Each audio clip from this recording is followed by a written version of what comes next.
Paranormal Dimensions is a regular feature on Mondays on the Paranormal UK radio network. The instruments here are going crazy. I think what we've been suspecting all along may already be happening, Doctor. I'm almost sure of it. Get into your choppers and head north immediately. Don't stop for a thing.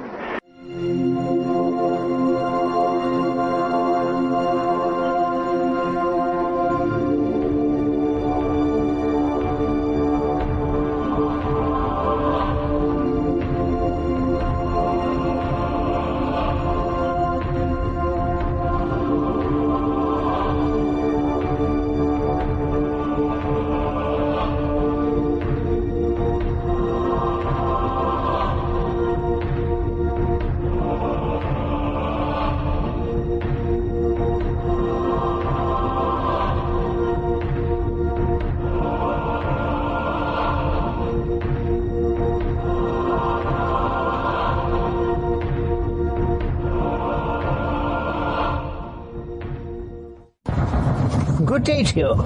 This is Sir Patrick Moore, and you're listening to the Paranormal UK Radio Network, the UK's biggest paranormal radio network, and this is Paranormal Dimensions with David Young.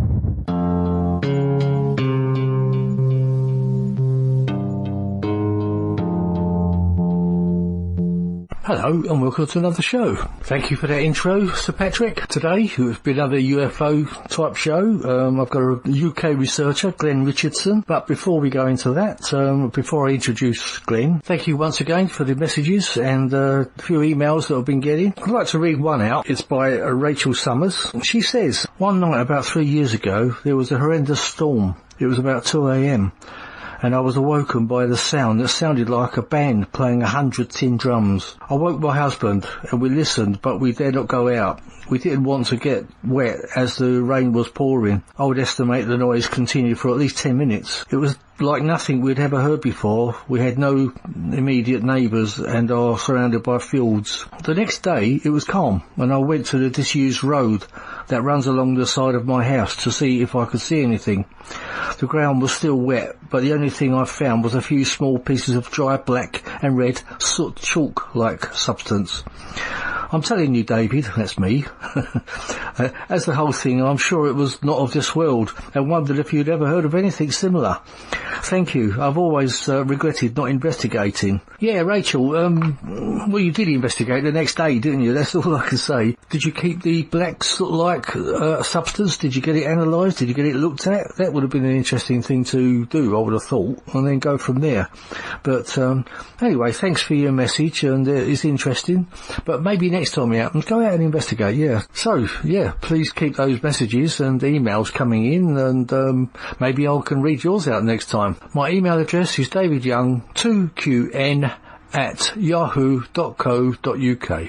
That's David Young, 2QN, that's all one word, at yahoo.co.uk. Right, as I mentioned earlier, today's guest is UFO investigator Glen Richardson. So, let's waste no more time and introduce Glen. Hello Glen, welcome to the show. Hello David, thanks for having me. It's a pleasure being here. That's all right, and we were just saying off air that we've known of each other for a few years, but we've never actually spoken, so this is the first time. Been a while. Yeah, I know. It's I mean, as I say, I've known about you for a few years, and we've just actually never spoken. So it's just one of those things. I think we know so many people in the paranormal UFO world until you actually get to, you just don't get around to talking to everyone, do you? Until it actually comes to a show. So hopefully this show will change that, and we'll be able to talk more. But excellent. And you're based in Hartlepool, aren't you, in the UK? Obviously, for our visitors, for our listeners around the world. Yep, that's right, yeah. Now, Hartlepool, I know it's in the north. I can't quite picture exactly where. Is it sort of, what's the nearest big city? Well, apart from Hartlepool, that is. It's northeast, and we're about 45 minutes away from Newcastle. Ah, right, okay, I've sort of got the picture now, so it's quite, yeah, because Newcastle's quite a very big city, isn't it? It is, yeah.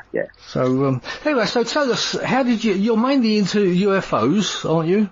But I know you do dabble in other paranormal, things, for for what Oh of a yeah, better I'm word. interested in all types of all subjects of paranormal. But like you say, ufology is my main topic. Yeah. So how did you get into that? Did you have an experience?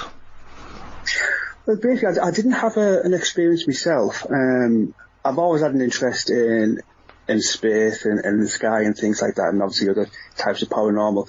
And when I was younger, I just got just an interest reading bits and pieces. And then my late father saw me reading a book one day, and he told me about an experience that he had. This is before I was born. And obviously, you haven't spoken to your father, but he, as a typical male, he can always come with a rational explanation for things. But Right, yeah, I know this what you mean. instance, he just couldn't. He said he woke up about 3 o'clock in the morning to the sound of, how he described it was like a Hoover. And his first reaction was, what's that? I was like, my mum, what's she doing? Hoover up. Hoovered in the night, yeah. And obviously he turned over and she's still asleep, and he's like, whoa. So he was walking down the stairs, and when he's walking downstairs, as he described it, was just a very bright orangey red glow light. Oh, so we're back to that orange colour again. Yeah, that's very, very normal, isn't it? Yeah.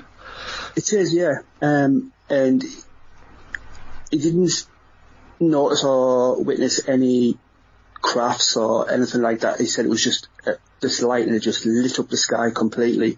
And it was there for a couple of seconds and then just vanished. And obviously he checked the local newspapers the next day, and other people witnessed it, and obviously you can imagine the headlines, UFOs and things like that. But obviously getting this story from my father, it just intrigued me. So I started reading more and looking more into, obviously, the paranormal, and looking at other investigators and reading of how they adapted their investigations and stuff, and that's what sort of inspired me to take it that one step further.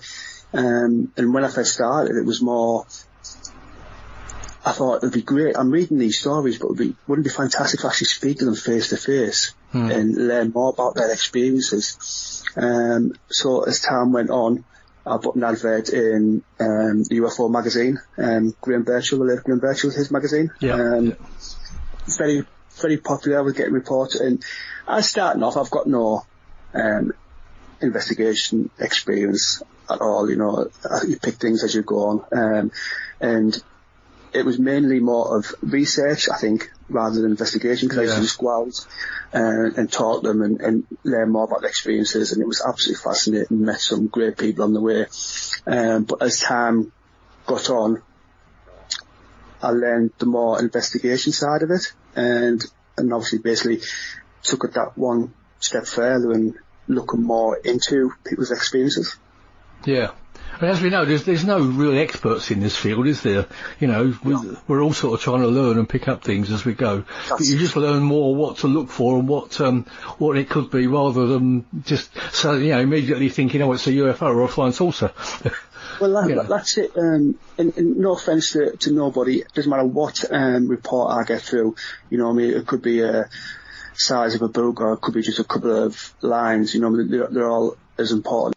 Well, like I say, as time moves on with investigations, it depends on what information I get through.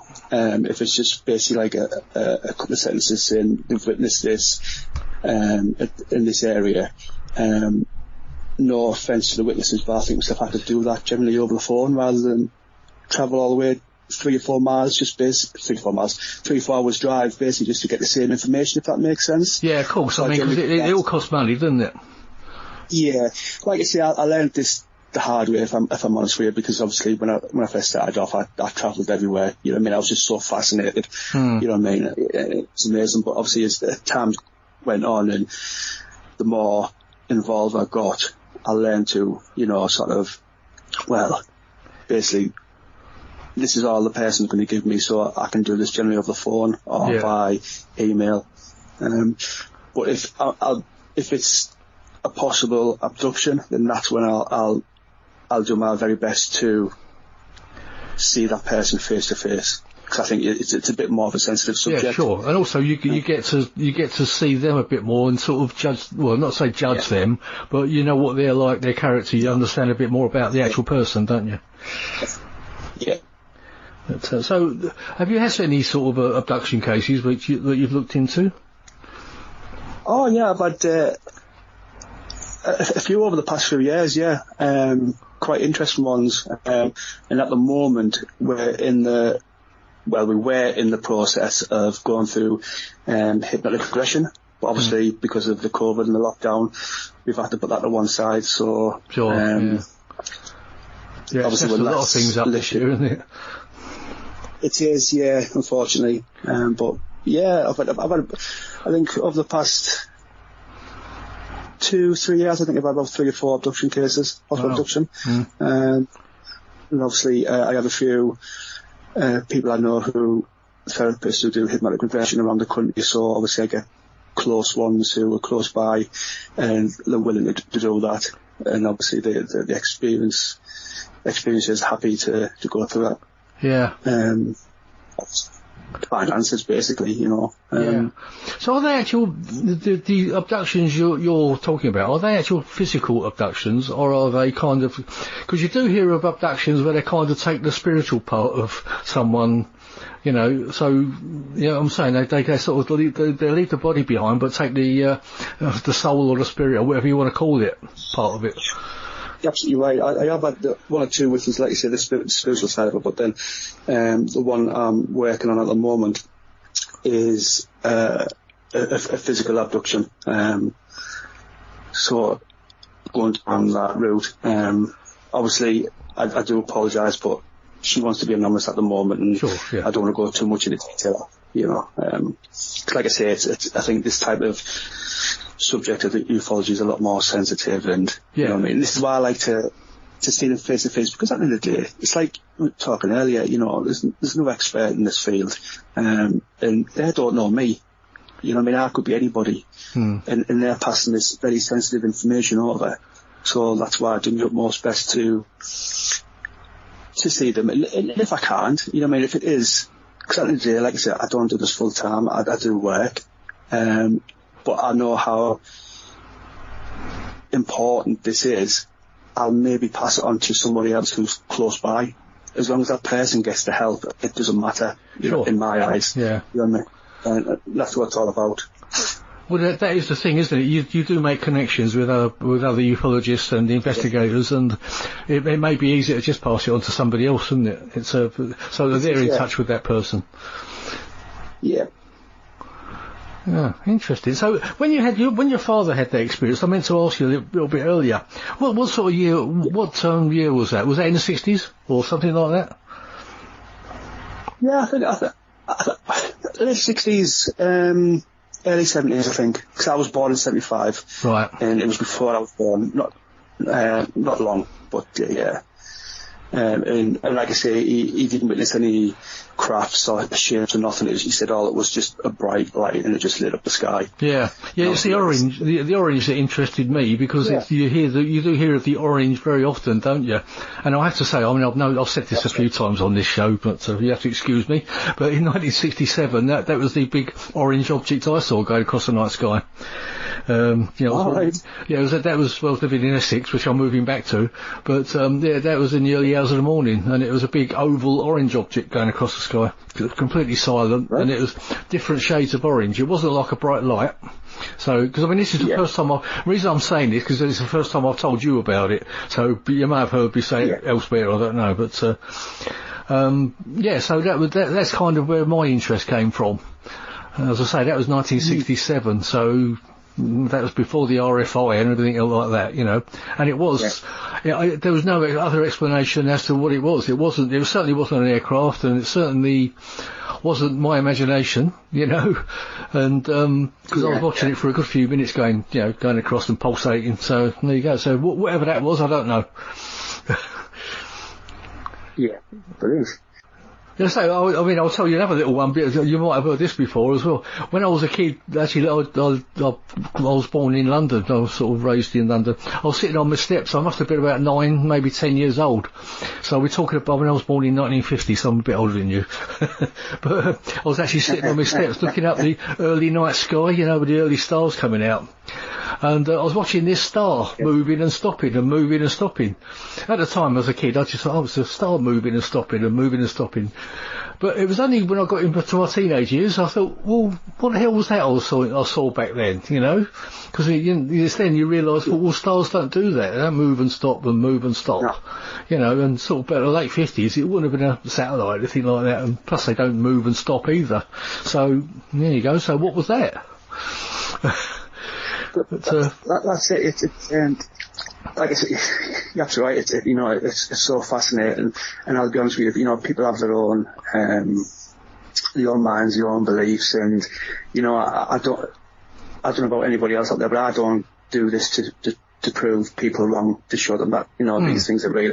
As far as I'm concerned, they are real. I do believe. Obviously, I'm sceptical.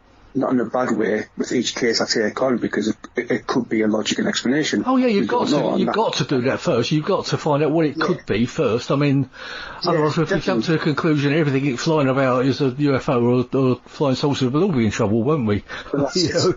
Yeah, that's it. But it's sort of, and like I said, I don't do it to prove people wrong, because I think it doesn't matter what evidence you show. No, it's to prove them right. Yeah. That's it.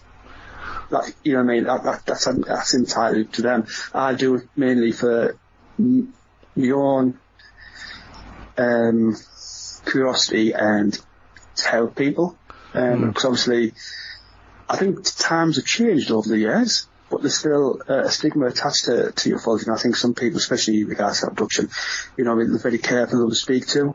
Yeah. And obviously, because of the mockery and it's very sensitive, but I find it so fascinating. Yeah. And one of my sorry, go on. No, good. All I was going to say there, sorry, I didn't want to interrupt you. All I was going to say was it depends who you're talking to. It is sort of more accepted nowadays, but there is going to be an audience that will think, oh, poo-poo, it's all rubbish and all that. But I mean, anyone with any sense has really got to think, well, with all those stars out there, there are millions of years, there's got to be civilizations millions of years more advanced than we are. So there's no reason why they can't be flying around, or even interdimensional things, as we know, that's what I think a lot of it is as well.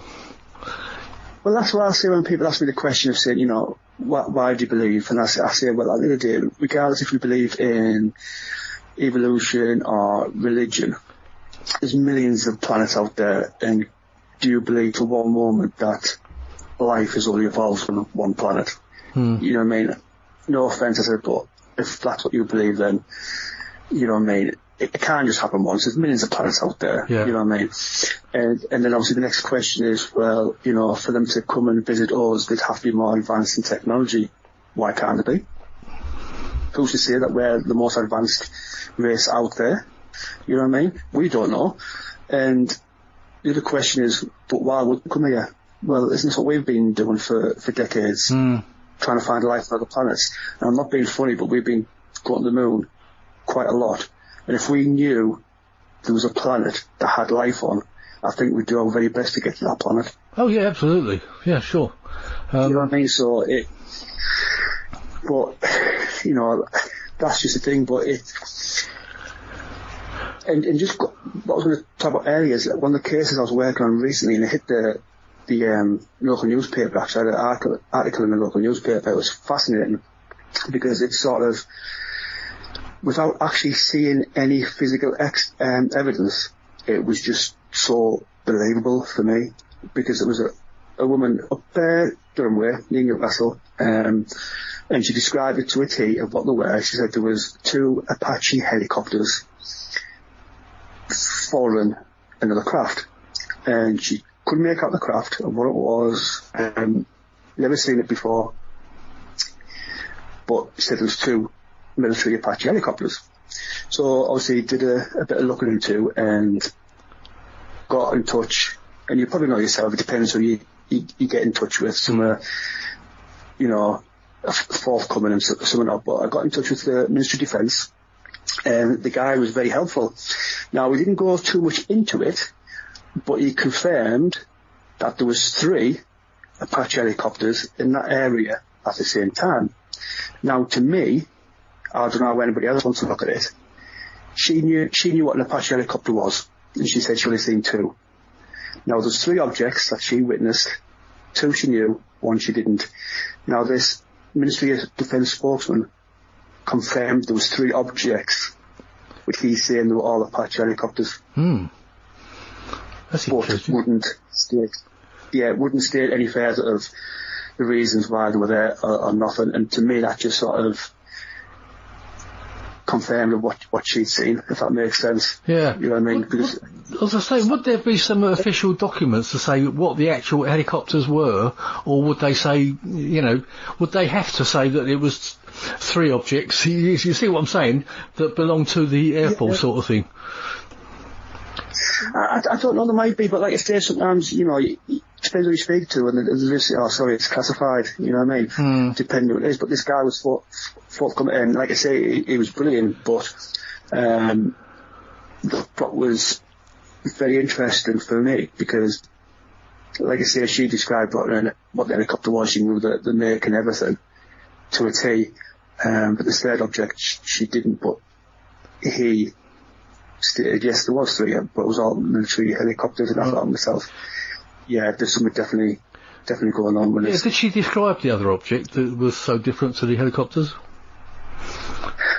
I do apologise, yeah, she did describe it. If I remember right, I think it was like a triangle shape. It was dark, it was black, but she'd never seen anything like it before. And like I said, she knew for the 2 what the other 2 were. Sure, yeah. But this one she could not identify. So it would have been that far away that she couldn't see the shape of it then? That's what I was trying to get at, No, that's it. She had a clear view, and obviously it was that clear she knew. It was like during the day, it wasn't night time. And like I said, it was that clear she knew the type of helicopters there were. And everything to a T. It was absolutely so fascinating. And for me, just for that confirmation from that spokesman who, okay, he didn't confirm that there was only 2 helicopters and another aircraft. But by him stipulating that there's 3 crafts here, but all helicopters, for me, confirmed what she was saying. Yeah. Makes you wonder where they went and what happened. Did they just lose it and come back, yeah. Or... Or could it have even been a secret aircraft? There's always that possibility, isn't there? An experimental aircraft that with which they're escorting just to make sure that it's. But although that might be unlikely. And that's what a lot of skeptics will probably come out saying, well, it could be this, it could be that. Absolutely, it could be. I'm not saying for 1 minute it's something from another world. All I'm saying is that whatever she witnessed was correct. She witnessed something that she couldn't explain. Yeah. And for me, that's confirmed. That whatever it was, I don't know. Yeah. Well, that's a UFO, isn't it? It's an unidentified object. So exactly. Exactly. Which it doesn't mean to say it's actually something interdimensional or extraterrestrial. It just means it's unidentified. But until you get the evidence of what it was, which is very hard to come by most of the time. It is. Interesting. And that was sort of not too long ago, you say? No, I think it was last year sometime. Oh, last year, yeah. I think it was the beginning of last year. Wasn't that long ago? There has been a couple of bits of film like that on the internet, hasn't there? Like helicopters following objects and whether they're actually real or not. That's the problem with the internet. You don't know that somebody's seen a couple of helicopters and added an object in. It's so easily done, isn't it? Yeah. And that's what I mean. I know it. Obviously, people do like to see evidence, and we all do. We all want physical evidence.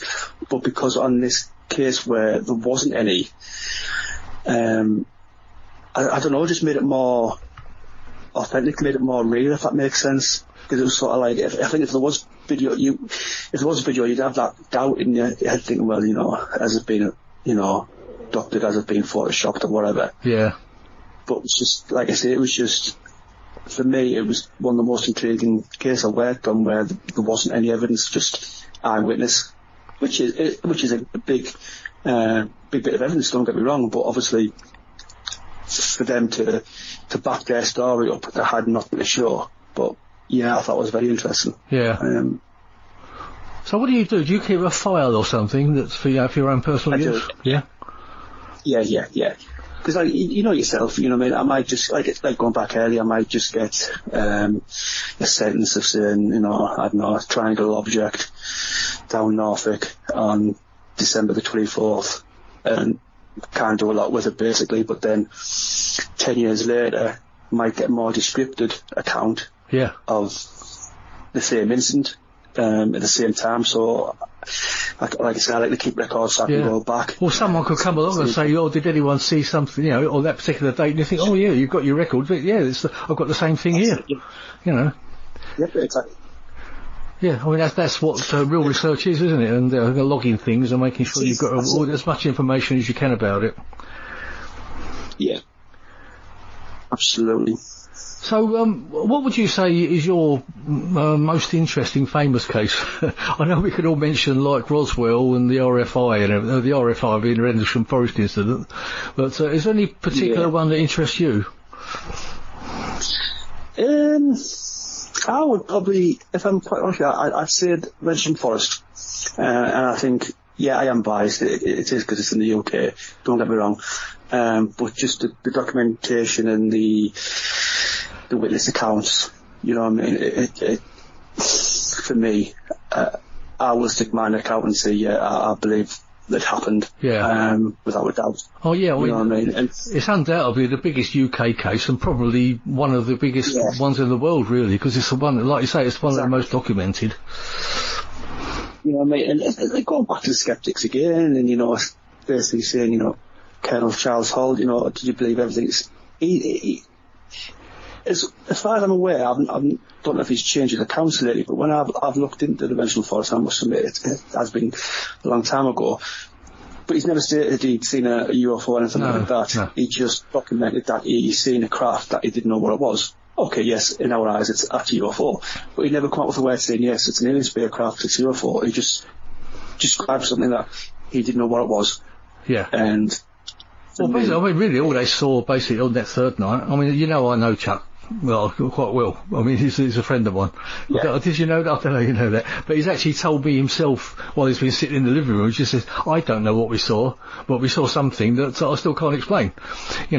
He has made assumptions. I mean, someone when someone's suggesting something, I think he said something about, it could have been a mother craft or something, because it was such a big craft and there were other lights flying around.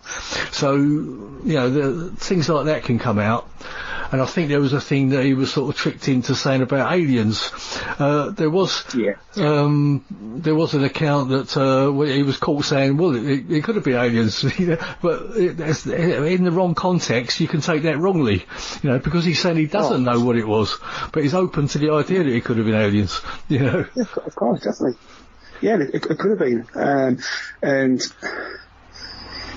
for me, like you say, regards to the UK, or probably, in my eyes, I might be biased, I don't know, but I would say it's more popular than Roswell. If I'm honest with you, I think it's more because of obviously the times have changed and everything. I think there's more documentation and, like you say, more testimony to validate the fact that this is real, this did happen. And yes, we all know, we're all been in this field for quite some time. We all know, like you say, it might be a logical explanation, but nobody can find one. No, that's right. And that's it. And some of the ideas of explanations that's being brought forward that it could be, for me, no disrespect to anybody, but it's just ridiculous. You know what I mean? Yeah. I'm like, no chance it's that. You know what I mean? And like you say, it's still unexplained, and I just think it's such a fascinating case, and it's so. When you read everything about it, I would recommend people who just get into the field of ufology to read about the Rendlesham Forest case, because it's just so... Well, it's a nightmare to pull apart, I know that. I don't know if you listen. I don't know if you listened to last week's show, but I had Nick Redfern on. And he was talking about his Sean Forrest conspiracy book.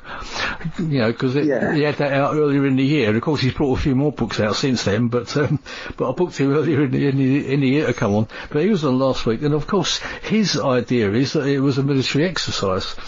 I'm open to that, but I can't actually. I find it hard to accept it because the people that were involved in it, the real people that were involved in it, were actually all real. They were looking after like an atomic base, basically. And this is the thing. Now, I must admit, I agree with you. And yes, it's possible. There's these explanations, but I'm pretty sure if it was a military operation, that they would know about it on the barracks. Yeah. Well, let's put it like this. It would be quite a dangerous thing to do something unknown to those soldiers or airmen or whatever you want to call them. With all their loaded with their weapons, you don't know what could go wrong, and there could be deaths involved in something like that. It's like that other story about the SAS trick. That was some sort of a joke, wasn't it? Apparently, that somebody said they. I was talking to Colonel Holt about that, and he agreed with me. He said, well, if something like that happened on the base, he said there'd have been deaths. Because if the SAS were playing a trick on an atomic base, basically like that, it would have been like the UK attacking the US, because it's like US territory, so there would have been deaths involved. So it just didn't happen. I'm not mocking anybody, Nick Redfern, he's a well-established researcher, he's absolutely fantastic, he's a fantastic guy, he knows his things, but for me, it's one of them cases where I personally would rule out any military involvement. Yeah. Well, I did say to him on the show, I find it hard to accept that it was something like that. But, like he explained to me, he said, I can accept that. He said, but what we've got to do is nobody's really covered that in detail, the fact that it could have been a military exercise. And I think it's quite an important part of the story to put that out there, that, in his opinion, which he's quite entitled to, that it was a military exercise. I don't know if you've read Jim Penniston's book, The Eventual Enigma. It's a fantastically detailed book. There's so much in it, it's ridiculous. Well, not ridiculous, what I mean is it's a brilliant book, because it covers everything from every angle, and basically what every person said over the years, and sort of compared them all, and, and, I don't think you could get any more detail that's in that book. So if you're listening, Jim, I'm giving your book a plug again. but he did a show with me last year. Earlier this year, and it was really, really detailed. It was great. I really enjoyed it. That's what I'm saying. No offense to Nick. He's done some fantastic work, and he's brilliant at what he does. He's a brilliant researcher. But for me, I agree. I think if it was a military exercise, I think that would have come out by now. Even if it was to them, maybe not to us, but I think they would have known. But I find that hard to believe myself, if I'm quite honest. The thing is, being over, even this is debatable, whether it was 2 nights or 3 nights, isn't it? Because we got the first night with John Burroughs and Jim Penniston when they saw there's the second incident, whether it was actually the second night or the second incident on one of the other nights. There's a little bit of confusion there, but Colonel Holt's, because you know what I'm saying, because it was a couple of nights later that Colonel Holt was told it was back, and he said it was rubbish, go and sort this rubbish out, and sort of end this farce. But of course then they saw what was going on as well, but all they saw were lights flying around. They didn't see anything landing at Cape Green or any that sort of rubbish. No. So whether that second incident was something that, when I've heard some stories about that was kind of a side issue that because someone was sent back to the States over it, but we won't go into that. So as I say, it was either over 2 nights or over 3, which is debatable. Some people are even trying to push it into 4 nights now to fit their agenda, aren't they? But Because the dates don't fit, they're saying they're putting it over 4 nights now, but then they're putting the wrong people in the wrong places, which don't make sense. You know. No. But it's a fascinating case, and I mean, Jim is very. I don't know. He's not the type of bloke not the type of person to me that tells lies, and he just tells it as it is. I don't think he's lying. From what I've spoken to him about it, and I believe that he believes that he saw what he saw, and he touched what he touched. That's it. I do myself, without a doubt. There's no doubt in my mind. I believe 100%. I mean, the funny thing is that John Burroughs can't actually remember much of anything, strangely, which is weird, because, because I think he actually lost consciousness over it, didn't he? And so he doesn't know much of what happened at all.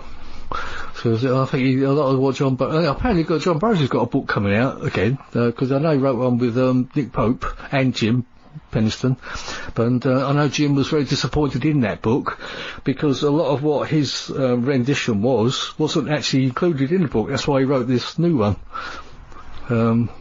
So I think there's quite a lot of. I think he reckons there's about 80 or 90 pages left out of it. That it should have been a lot longer. So. Anyway, this is turning into my show, not yours. That's fine. I just love the subject. It's so fascinating. Yeah, it is an interesting thing, but we do cover it quite a bit on this show. But as I say, I don't know if we're ever going to find out what the actual truth of Rendlesham is. I know there's a couple more bits coming out. I think Steve LePlume's got a book out as well, although it's only touches on Rendlesham. But that's it. I don't think will we ever find the I don't know. Probably not. I just think like you say, little bits here and there come out, but I think it's gone as far as it's going to go. I think I don't think anything else. That's right. There's a few good documentaries out there, but even they get it all wrong. When you look at it, you think, well, that's not right. There was that thing a little while ago. What was that called? Anyway, there was a thing I said, well, they've got all the nights all mixed up for a start, and who was where, and it was supposed to be a serious documentary, and Chuck was in, Colonel Holt was actually in that, but of course his part would have been filmed separately to when they put the documentary out, and even he said, well, they messed that up, didn't they? Because I think they put John Burroughs and Jim Penniston out on the third night and all sorts of things like that, and it was only John Burroughs that was out on the third night, or the second night, wherever it was, with Colonel Holt. So, in actual fact, he wasn't out with Colonel Holt, he was actually off duty, and went out to see what was going on. Regards to documentaries, for me, I think sometimes they're a bit biased as well. I think they sort of try and influence people's influence them of what they want people to think it is, if that makes sense. It's like, as you know yourself, for years and years, they've always stated that, we're not saying it's alien craft or nothing like that, but we're open to the possibility. But I think sometimes when you watch a documentary, the sort of side more of saying, well, yeah, it is something from outer space, where instead of showing you the full, proper documentation and the full experience of what these people went through and of what they're saying, the scene and everything, if that makes sense.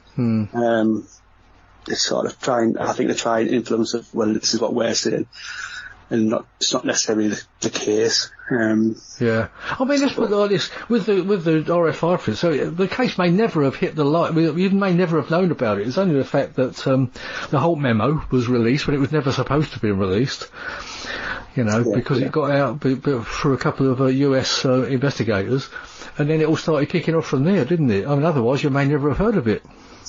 It's like probably many other cases that have happened over the years.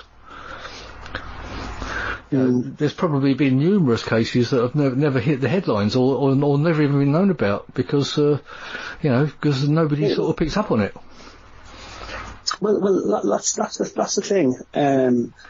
I do get, like I say, fascinating case, you know what I mean, and Roswell and all the types of cases out there, they're all absolutely fascinating, and I get asked the question, numerous times about these cases and stuff, and obviously, no offence to yourself or nothing like that, but for me, yes, I found them fascinating. I found them, you know what I mean, absolutely, like I say, I'll you know, advise anybody to look up about Richardson or even Roswell, things like that. But as an investigator and researcher myself, they've been done and dusted. I've got my own cases to focus on. Yeah.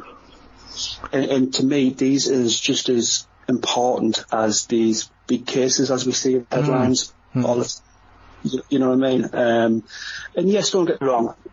You know, I know people's reactions because, you know, Colonel Charles Holt is a very big, you know, got a big reputation and stuff like that, and people generally look more at people like him and think, well, there must be, because why would he come out in this position? I'll tell you something, Glenn, I was just, I mean, I'm just like you anyway, but I was just one of the people years ago who read about the RFI and knew about it and heard the recordings and everything else. Never did I dream that I'd actually get to know Colonel Holt himself, you know, and become a friend and all sorts of stuff like that. And then from that, you know, get to talk to people like Jim Penniston and John Burroughs, and I just never dreamed of that, because that was kind of, I mean, and that was never, I just don't know how I ended up in that position, to be honest, when I think back on it. But like I say, but way before that, I was just like you. I mean, I am just like you, but you know, all I do is I just knew of these people's names in books and on, you know, and the recordings and things. So, you know, to me, it kind of blew my mind. I actually got to know them. Oh, I can well imagine. I've never had the chance to meet them, but I can imagine, like I say, it would be amazing, especially talking face to face. And you know, I can imagine that being fantastic. Yeah. Well, so I haven't met Jim Penniston, but I've spoken to him quite a few times, and you know, I quite like. I was hoping to get him over here this year, but what with the COVID and kicking off and everything, it was just became impossible. So that's the end of that. Man, I live in hope. Maybe next year. You never know. Yeah. But, I'll tell you what, let's talk a little bit about Roswell. What's your gut instinct about Roswell? Same again. I think it's difficult. It's you know, it's such a long time ago. I know it's way beyond us, you know, any of us, but we can only go by what we've been told and what little bits have come out over the years. I'll tell you what gets me a lot with that is the way the Air Force, or the US Army as it was at the time, have actually changed their story quite a few times as to what it actually was. That's what gets me kind of suspicious. That's the thing, and that's, like you say, you're absolutely right. It's, you know, it's, for me, again, I'll stick my neck out and say, yes, I do believe something happened there. Don't know what it was, but again, I don't think we can find an explanation, just like Rendlesham. But you're absolutely right, you know, and that's what makes you think about these things of like, well, hang on, that's changed. This has changed. You know what I mean? And it does make you think, well, okay, if you're saying hang on, that doesn't match. So it doesn't make you think about, well, you know, is there more to it than they're actually coming out with? Yeah. You know what I mean? You're absolutely right. You know, it's, and like I say, like Richardson, it's a big case. It's been in our eyes for many years, and like you say, little bits come out of the woodwork, and, you know, there'll be skeptics out there who will probably come out with, you know, well, yeah, maybe the story just changed a bit because, you know, how long ago was it? You know what I mean? Many years ago, people forget. That doesn't, I don't buy that, if I'm quite honest with you. You know, like that. I'll say with that case, again, it was an atomic base. They weren't silly people that were working there or were based there. And they actually released that there was a UFO, wasn't it, that crashed. Now, and then suddenly it was stomped on the next day by upper, you know, like the upper echelons. So they weren't stupid. I mean, they knew what a weather balloon looked like, and they knew what this other stuff could have been. So they couldn't have made that mistake and then released it and said, I mean, I think that was when the lockdown, if you like, was, for want of a better term, started on the UFO stories, didn't it? You know, to try and poo-poo it all. And that's it, you know, I just think, for me, when you witness something like that, and, well, I say, you know what, is you'd probably you know what it isn't. And like going back to the Air Force where the stories are changing and stuff like this, you know what I mean? I think it was like 30 years later when my dad told the story about his encounter, and he described it to a T. I mean, he remembered everything. It wasn't just like fuzzy, oh, well, you know, I think this, he just read it off, you know what I mean, as if it happened like yesterday. And I just think the stories to change, I'm thinking, is that right? You know what I mean? You're not telling me the full story here. Because I think for something like that, you wouldn't forget. Yeah. It'd stick there for forever. I mean, you do hear stories about, this is where we began to develop microelectronics and lasers from that Roswell crash, because apparently somebody picked up like a torchlight object, and they didn't know what it was, but they took it back, and apparently they turned it on, or it cut through some metal or some paper or something, and that was like a laser thing. And and this is kind of where they obviously then put it out to companies to actually then start developing things. So, and when you think about it, in my mind, lasers kind of come out of nowhere, didn't they? You know, as if... I mean, the first time I knew about a laser was, I think it was in the James Bond film, was it Goldfinger, when they had the big laser gun? Yeah. But that's it, you know, it's... No, what I was going to say was, apart from ray guns and things that you saw in some of the old science fiction movies, but of course... I don't think there was any sort of technology that was being developed at that time, and still, as I say, lasers seem to have come out of nowhere, to my knowledge. Well, you're absolutely right, and you know it's that sort of discussion and theory people have in regards to UFOs and the government and things like that. Are the government aware of it, and what reasons, if they are aware of it, what are the reasons why, you know what I mean? Is it gone beyond the crash from Roswell? You know what I mean? Are we trading things over with them and stuff like that? Yeah. You know, what's going on? You know what I mean? We could be getting technology from them, and, you know, it's a pretty, it's going really deep into it, but, you know, I've heard many theories of, with the abductions and stuff like that, is this something we trade in? We're trading technology for life? I know it's a bit, you know. Yeah, I've heard it before. It is actually quite scary. What you're talking about? They like they like eating human beings. Basically, it's quite a gruesome subject, but I've heard that story before. That's it. But I'll tell you what more interests me. That laser thing I was talking about looked like a kind of a torture instrument. When you think about the cattle mutilations, which have been found kind of all over the world really, but you do hear a lot of them in America, and they reckon that a lot of those mutilations are done with a laser instrument. So was that torchlight laser instrument one of those? You know, one of the instruments used? You never know. You don't. You're absolutely right. You don't know, and it's again with that topic of ufology, the cattle mutilations. You know, I find that so interesting as well, and so intriguing of how it's done. Yeah. It's not like a job. It's, you know, it's so precise and so, like you say, you know, it's not just like you say as the word mutilated. You know what I mean? It's. And of course, it's not just been cattle. There have actually been human beings found like it as well. Which is not spoken about very much. Not at all. Yeah, they seem to keep that quiet. Because I always think about the thousands of people that go missing all over the world every year. Where do they go? Well, that's it. They seem to just disappear off the face of the earth, literally. Absolutely, and you know, it's people could have their own ideas and their own explanations for it, but we don't know at the end of the day. You know, we don't know what's going on. I mean, I don't know what your feeling is, but I think there's a big connection between most paranormal experiences, like ghosts and other paranormal things. I think a lot of it is actually linked into the UFO phenomena also. You know, I don't know what your feelings is on that. I'm not too sure, if I'm quite honest with you, but I've heard that quite a lot, especially with regards to like ghosts and that part of it connected to ufology. I've heard, I must admit, I've come across that quite a lot. If I'm honest with you, I'm not convinced myself, but yeah, I've come across that quite a lot. Oh yeah, I'm not saying that's the entire answer, but I think there are links to it, because obviously if there are aliens and they are beings, they're going to be spiritual beings as well. So yeah, that's kind of what the connection I'm making to it. Right, I see what you mean. Oh yeah, definitely. Yeah, definitely. Yeah. Because, I mean, I'm quite convinced myself. I mean, I may be completely wrong. I'll find out when I die one day.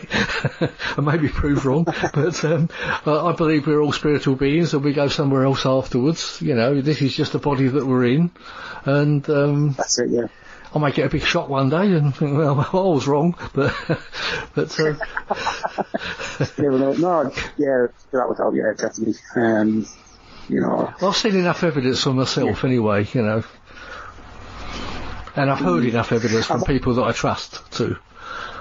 Yeah. I've over the years, regard to, I've had experiences myself, so I'm convinced 110% that's it's real. Yeah. Well, what's happened with your sound there, Glen? You sound sounds like you're floating in and out up and down on the ground. You're right, you're still there. Your sound went funny then, but it's the same with ufology, I mean, there's so much evidence out there for me to say, you can't dismiss this. You know what I mean? You can't. There's no. Yes, we all know ourselves. There is logical explanations for different cases, and I've come across them myself where I've come up with an answer. It's this, and that. But yeah, there's too much out there to say that this is not real. You know what I mean? That was real. It's going on. Yeah. I mean, what's your feeling on the what I was talking about, interdimensional stuff? Because I think there's a lot of stuff that's happening right all the way around us, and because we can only see a certain part of the light spectrum, and obviously we only see a very small part of it actually, and either side of that is a massive amount that we basically can't see because it's out of our light spectrum, if you get what I mean. Yeah, it's hard to explain it. Yeah. It's hard to explain. Especially on the radio when you can't sort of draw pictures. No, that's it. It's a difficult one.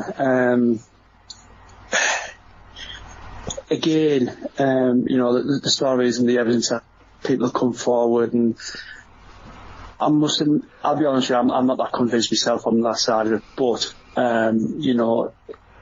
there's a lot of evidence out there to suggest that's a possibility. But is that a way of how they're getting here? I don't know.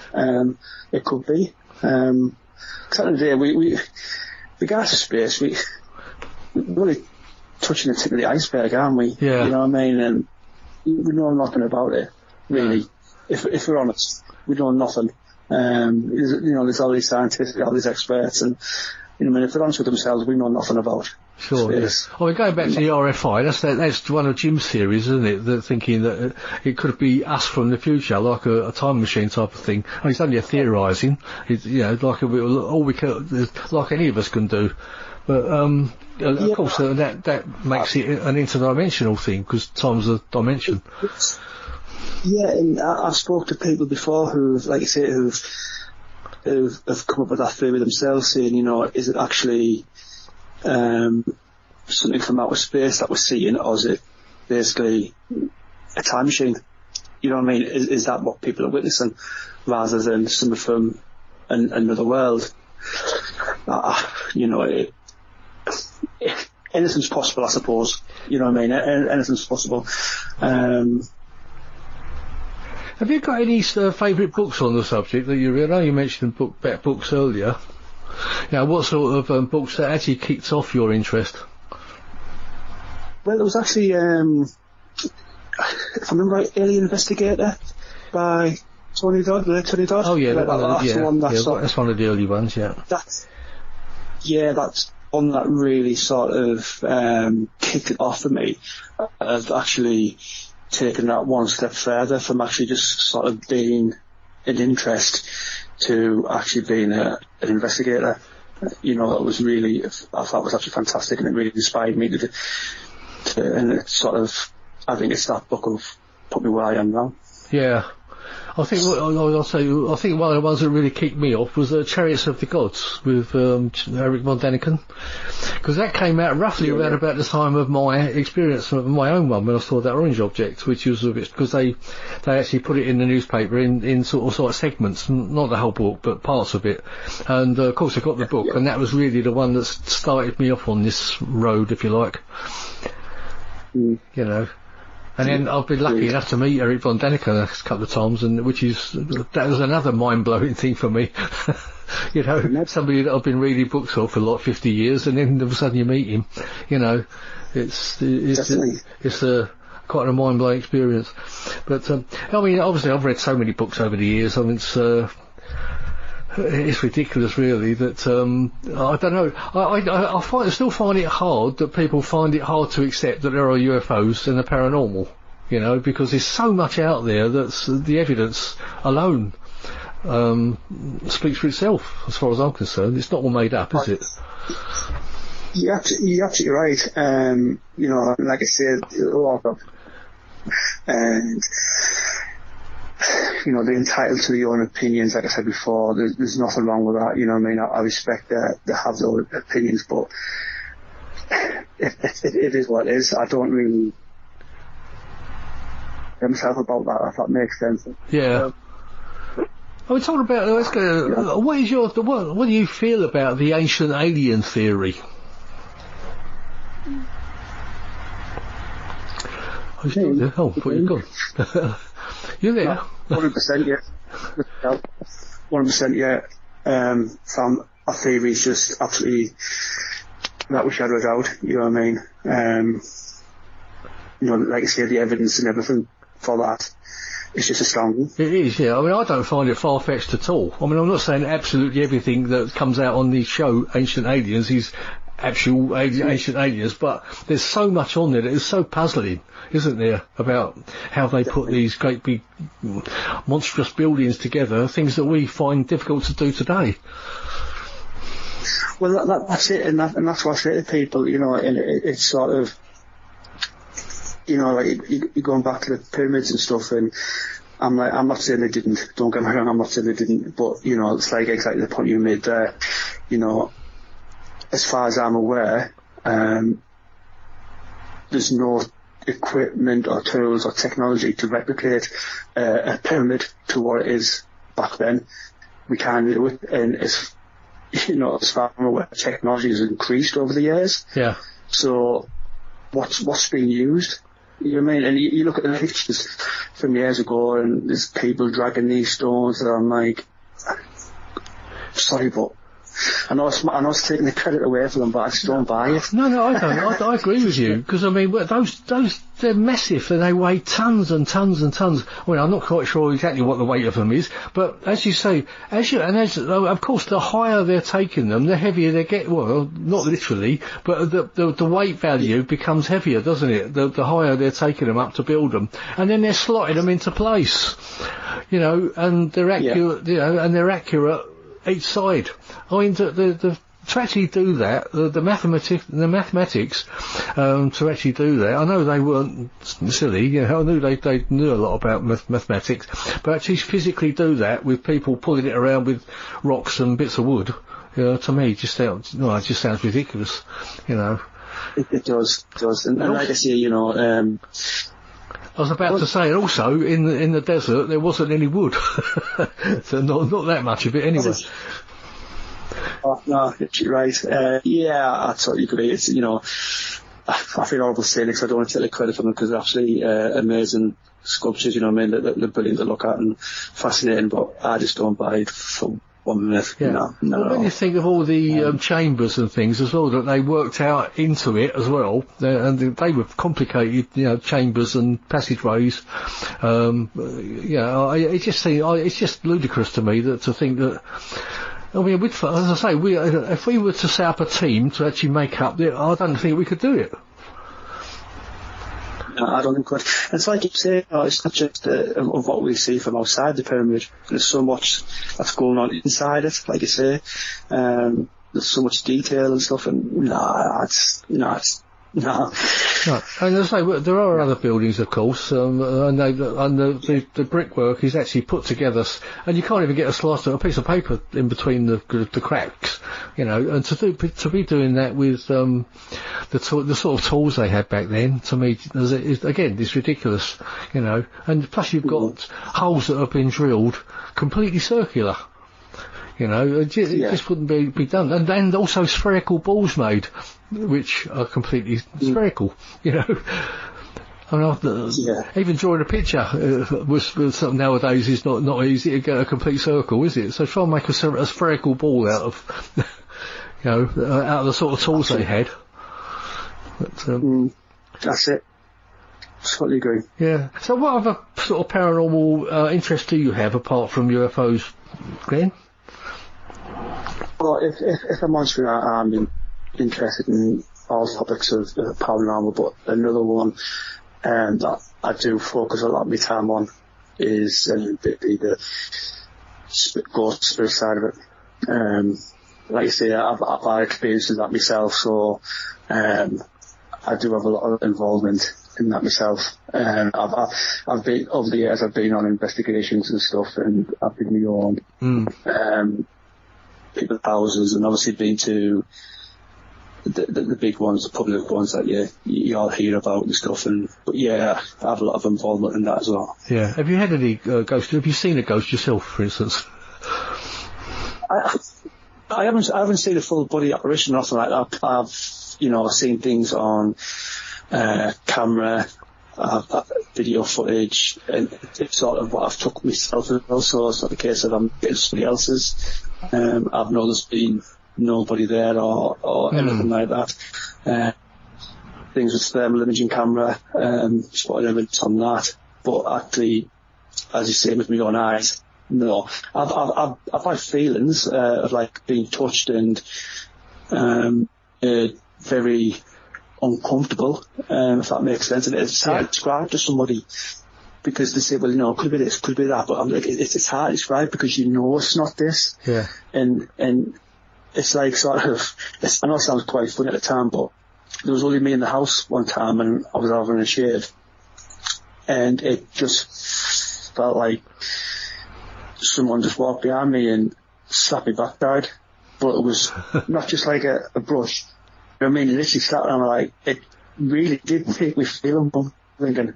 I walk out, and I'm like, I did not like that. You know what I mean? And you do yourself, look around, you're thinking, hang on, am I close to anything? And, I know I wasn't, but it was just the feeling. It wasn't like, I knew it wasn't anything. And it was really, not a lot, especially in this field, not a lot scares me. But it did really make me feel uncomfortable. Like, I was like, wow, that was, really bizarre. Yeah, I think we've all had those feelings where you're being watched or you get that funny feeling. You do sense things when you walk into a room, don't you? Yeah. As I say, we've all got that sense, I think. I mean, I'm in no way, I don't regard myself as psychic or anything like that, but I think everyone picks up on an atmosphere in a room or somebody's mood or something, don't you? You just pick up on it. Yeah. But again, that's another subject that's really interesting and intriguing. Yeah. But, anything to do with the paranormal I'm interested in. I might not have a great involvement as I do with like ghosts and especially ufology, but anything that's unexplained. You did start. Did you start trying to get a website together? What happened with that? A website. It's just at the moment I wouldn't be able to tell you what it is because it's a free website with Wix, so it's just a long name. Oh right. But it's on my Facebook page. I do have a website. I'll be honest with you, I'm not spending a lot of time. I'm going to be extremely busy with cases and stuff. I know what you mean. Really good. You haven't got a link you can tell us about? Unfortunately, no, because like I say, it's just so wonderful. Quite honest with you, I really could not remember. I know it sounds daft, but it's all right. Now, what I'll do when I put the show out, when it goes out next week, or if you're listening now, it's now. I'll put on the Paranormal Dimension page. I'll actually put the link. I'll go to your page and I'll find a link for it. So you might get a few visitors coming along. But Lovely. yeah, it's been lovely speaking to you, Glenn. No, that's brilliant. No, like you say, it's been really good to finally speak to you after all these years. Yeah, it's weird, isn't it? You sort of. But anyway, hopefully we'll speak again. And do you actually go to any conferences usually? Because I know we've not had any this year because of what's been going on. But maybe next year. I have, but I'm going to really do my best next year because. My job's changed, so I won't be having that much of a problem now because I work for the NHS and stuff, so I find it quite difficult. Well, now yeah. I found a major problem now, so I'm doing my best to get to some. So like I said, I think it's going to be great to meet. Obviously, one of the best ones out there is the Chris Eversley's one, the Outer Limits one, and Peter Robbins is coming over. I think they've changed that now because the one that was going to take place this September, I think they put it back to next August now. So most of us already got our tickets for that, but I'll be going to that one anyway. So maybe I'll see you there because there's more up your way, really, isn't it? In Hull. It is, yeah, not that far. Just a couple of hours. Yeah. Anyway, Glenn, it's been lovely talking to you. Thank you for coming on. Thanks for finding the time to come on. And to say, hopefully we'll get to meet you at some point, and we can certainly speak a lot more. Oh, in fact, have you got an email address or something you want to give out? If anyone wants to send any UFO reports or anything. Yes, it's glen.richardson07@gmail.com. Right, there you go. Repeat that again for me. glen.richardson07@gmail.com. Because I can imagine someone rushing to get a pencil now and then and they think, oh, what was that? So you can hear it again. Right, there you go. So you might get an email, you never know. As I say, since I've been giving I only started giving my email address out a few shows back. Since then I've been getting emails and things, so I should have done it much earlier, which I think I've been apologising for, but there you go. Okay, well, I'll let you go, Glenn. I'll let you enjoy your day. I should go and have some lunch now myself, and alright, cheers, Glenn. Okay then, take care of yourself. Cheers, mate. Bye-bye. Bye-bye. Right, you've been listening to Paranormal Dimensions. I'm David Young on the Paranormal UK Radio Network. Thank you for listening. I hope you'll listen again next week. Thank you. Bye-bye. Paranormal Dimensions is as bright and powerful as our celestial star, the sun. And although it's expending thousands of pounds of energy every minute of the day, have no fear. There's plenty left.